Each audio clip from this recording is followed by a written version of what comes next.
What is up, you guys? Welcome to another episode of The Variety Views. I'm your host, The Variety Vendor. Now, this is a pseudo response to MV Storm Wrestling. Check out his channel where he does a lot of these rebooking videos, and like most of them I've watched most of them, and I've really enjoyed them.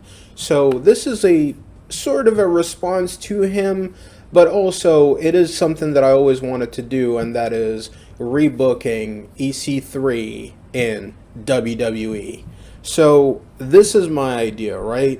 Because I really think that he was a huge missed opportunity for the WWE. He could have been a big star in WWE, and not just that, but could have been somebody that they could have made a lot of money with. So let's get right to it. All right. So this is my idea.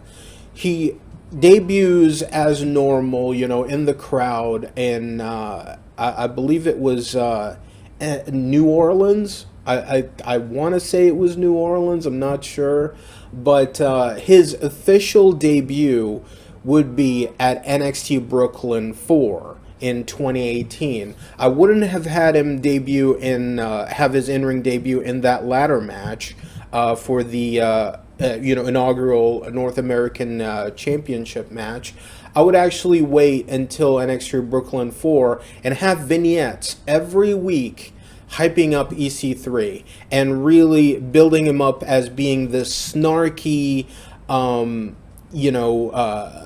snarky superstar that's traveled the world and has found success in everywhere else except for WWE. You can even talk about his time in NXT when he was Derek Bateman, but he's like, no, but right now, I'm a completely different person. Right now, I'm EC3, and I'm going to show you what I've got. So, NXT Brooklyn 4, EC3 is set to have the ultimate challenge. He's going to face 3 different mystery opponents. We're gonna play into the 3 part of EC3, and he's gonna face against 3 mystery opponents. Comes out, has a magnificent entrance, and you got fireworks and all the craziness. Comes out, and out comes a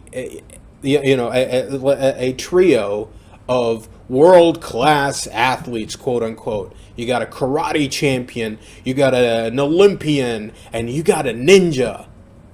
And EC3 makes quick work out of them, and beats them in a gauntlet style match. And then afterwards he has like this big celebration, and one of the backstage interviewers gets into the ring and talks to EC3, and he's like, this is not what we expected out of you. It's like, I know. This is even better. Like, I showed everybody right now why I am indeed the biggest acquisition in NXT history, and Triple H needs to be on his knees right now thanking the lucky stars of getting somebody like me.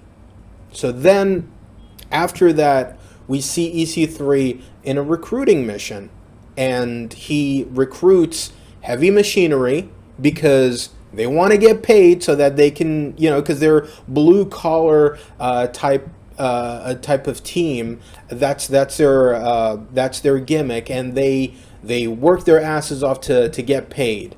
So they're all about that. They're kind of like, I would equate them a little bit to the APA, where they would get paid, hey, as long as you get to pay for our lunch and pick up our tab, we're cool.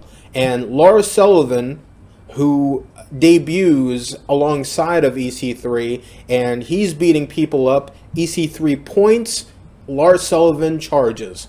That's his whole deal. We build them up and build them up and build them up, and then they get into a clash against the Undisputed Era. And at War Games, we get Undisputed Era versus EC3's team, Club 3. And it's inside War Games. They've been feuding for a while, and this is where I would have Undisputed Era be baby faces in this storyline, because they were over.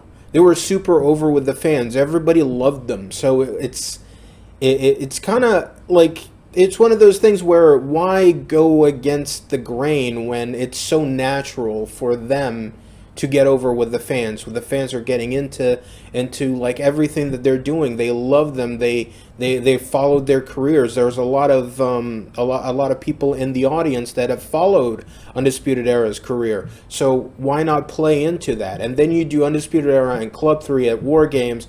Undisputed Era goes over, vanquishes the heels, and this is the last time we see Club 3.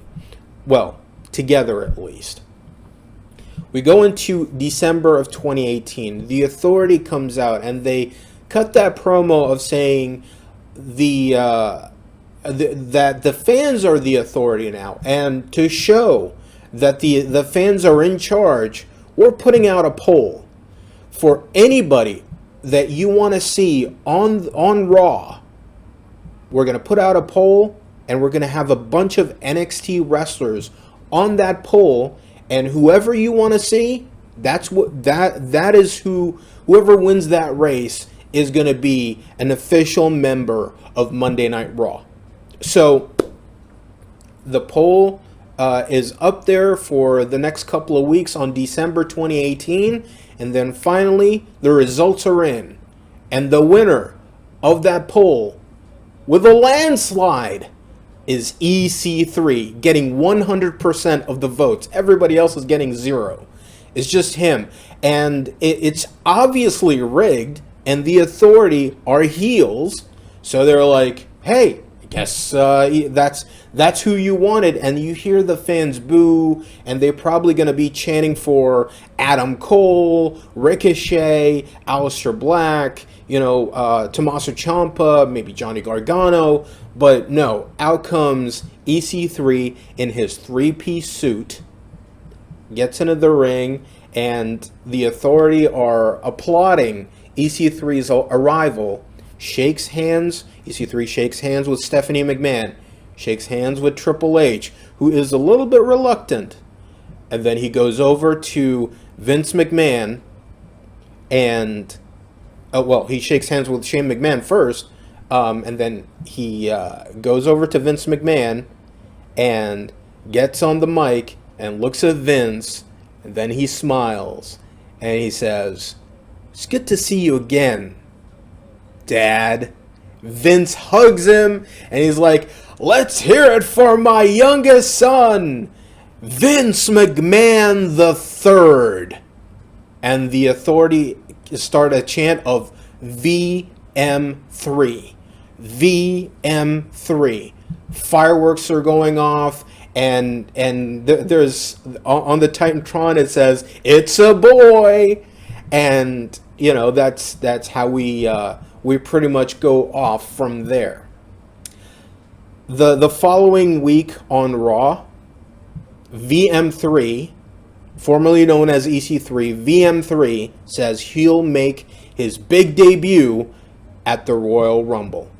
So we go on to the Rumble, and VM3 wins the 2019 Royal Rumble.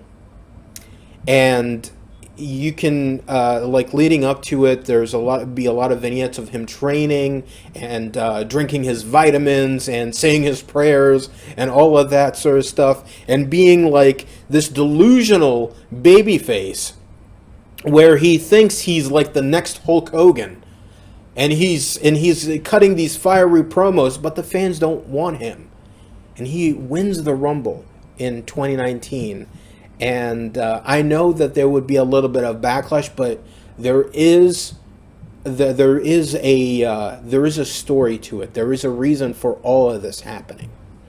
So the following night on Raw, right after the Royal Rumble, VM3 has a very important announcement to make, and he says that due to his injuries, he suffered a devastating injury in the Rumble, and him trying really hard. And there would be a point at the end of the Rumble where he's holding his arm, and he's like, "I've spoken to the doctors, and everything that has happened to me, and I don't think that I can continue.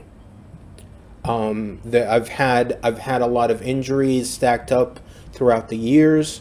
I've had spinal problems, and I've torn my shoulder, and because of the concussions that I suffered, I cannot continue. The doctors have told me that I must step aside, and going forward, what I'll be doing is I'll be managing these guys, and out comes Heavy Machinery and Lars Sullivan. He hugs them, and Club 3 pretty much say that they're dedicating their journey, and they thank VM3 for bringing them up to the main roster, and they will do him justice. And starting with their journey onto the championship gold, and they will dedicate every win to VM3. We go into Elimination Chamber. There is 2 chamber matches to crown number 1 contenders for the Universal title and the WWE title for WrestleMania 35. Seth Rollins wins the chamber match to become number 1 contender for the Universal title. Heavy Machinery, they win the tag titles, and they celebrate with VM3, and they're in tears. They're like, thank you for giving us this opportunity. We knew that we could do this. VM3 was like, no, I knew that you could do this. All you needed was this chance. So you did all of this on your own, and it's very heartfelt. Lars Sullivan is still kicking ass, and he's still undefeated. And this team is being built up as becoming a strong babyface team. We go into WrestleMania 35. Heavy Machinery, they retain their tag titles. Lars Sullivan, he wins the Andre the Giant Memorial Battle Royal. And then the show starts. All of that happened during the pre-show. The show starts as normal with Seth Rollins versus Brock Lesnar. Paul Heyman comes out, and he cuts his promo the same way he did at WrestleMania 35, saying that, hey, if Brock Lesnar is not going to be in the main event, then we're just going to do short work on Seth Rollins and get the hell out of here. And Brock Lesnar comes out, Seth Rollins comes out, and they have their match just like they did at WrestleMania 35. And Seth Rollins barely wins. He barely wins at the end. And he celebrates with the championship, and it's all great. It's all awesome. And then he gets attacked by Club 3. He gets attacked by Heavy Machinery and Lars Sullivan. They beat the absolute living crap out of him. They put him through a table. They get him into the ring. They deliver multiple finishers on him. And that's when Vince McMahon comes out. And he says that, hey, Seth, congratulations on winning the championship. But your night isn't over. You're still going to be defending against the winner of the Royal Rumble, who just got cleared, and that is my son, VM3. VM3 comes out, and it's a miracle. He throws down his crutches, rips off his neck brace. It's all great. Gets into the ring, and he's running to the ring. Gets in the ring, and he beats down Seth Rollins. Ring the bell. And he beats Rollins down, and finally, he hits his 1%er. 1, 2, 3. Your new champion, VM3. We go into the Shield's final chapter, the Shield's final match, and that was a final match together. Dean Ambrose's last match in WWE, and they go up against Club 3. They beat Club 3, of course, and have their big moment. And at Money in the Bank, Seth Rollins is set to face VM3 for the Universal Championship. And I will do it the same way, the same kind of way that it was done in reality, but with a little bit of a twist. And here's what I mean. Seth Rollins beats VM3 for the Universal Championship. He wins the title and he celebrates. He holds up the championship, and it's a great match to start off the show. And VM3 is beside himself because he lost his championship. He goes away for a bit. Now, if you remember, at this time, Sami Zayn was feuding with Braun Strowman. And Sami Zayn got attacked on this show. Later on, he got replaced by Brock Lesnar. And it was at the last minute. And it was like, who attacked Sami Zayn? Was it Braun Strowman? But no, it wasn't Braun Strowman. And in this booking, it's still not Braun Strowman. It's not Brock Lesnar. It's VM3. And he takes Sami Zayn's spot, gets into the Money in the Bank, wins the briefcase at the last minute, screwing over Mustafa Ali, jumps through the crowd. It's not one of those things where his music hits and he runs to the ring and Mustafa Ali looks like an idiot, just standing there waiting for, whoever to jump into the ring and push him over. No. VM3 jumps through he runs through the crowd, jumps over the barricade, gets into the ring, and blindsides Mustafa Ali, throws him out of the ring, goes all the way to the top, and gets the Money in the Bank briefcase. VM3 is your Mr. Money in the Bank. Then, later on, he gets into a feud with Sami Zayn for a bit, over the briefcase, leading up to SummerSlam, where they can have a ladder match there with Zayn versus VM3, and it's like they would have a match before that at Extreme Rules, with Sami Zayn going over and then going to SummerSlam, and it's sort of like a loser leaves Raw type of stipulation. And because VM3 just wants Sami Zayn out of his life, Sami Zayn doesn't want to have eyes behind the back of his head the entire time he's going for the championship. So both of them just want to get rid of the other. So we lead up to SummerSlam, and it's a ladder match between Sami Zayn and VM3, and it's a loser leaves Raw match. And VM3 wins. Sami Zayn goes over to SmackDown, and VM3 continues his run as Mr. Money in the Bank. Then later on, when Seth gets his rematch, he gets his rematch against Brock Lesnar at SummerSlam, goes over Brock Lesnar there, and Brock Lesnar is the one that gets his rematch. Then we go over to Hell in a Cell, and we have Seth Rollins versus Brock Lesnar. It's it's a crazy match where both of them get busted open, and Rollins is being thrown around like a rag doll, being put through the cell door. His body is being destroyed over the squared circle and being put through the announcer's table. Then finally, after all of that, Brock Lesnar is about to beat Seth Rollins, but Seth finds a way. He finds a way at the end to go over, and he beats Brock Lesnar. Whether it's using a steel chair, multiple curb stomps, finally a curb stomp, like maybe from the second rope onto Brock, who is laid onto the steel steps, and that could be the way that you end the match, with Seth, going over that way.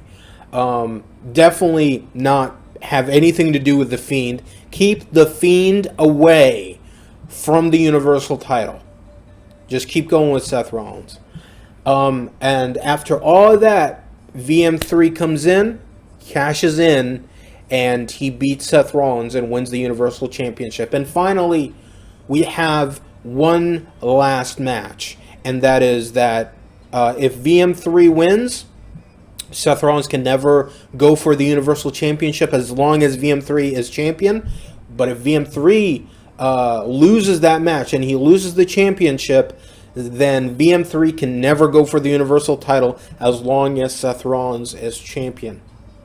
And so we have the match set for Survivor Series. It's going to be VM3 versus Seth Rollins in a...